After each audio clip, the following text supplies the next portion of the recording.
এটা পুরোপুরি ম্যানগ্রোভ অধিষ্ঠিত এলাকা।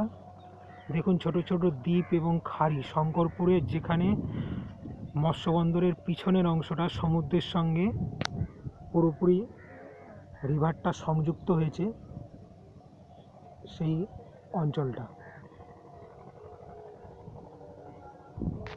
খুব ভোরবেলায় ফটোটা আমি তুলেছি।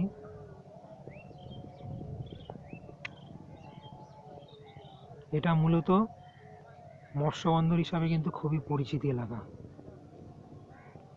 দেখুন বালির মধ্যে পুরোপুরি প্রচুর বাদাম গাছ, সবই কিন্তু এগুলো বাদাম, বাস্ক বাদাম, কাঠবাদাম।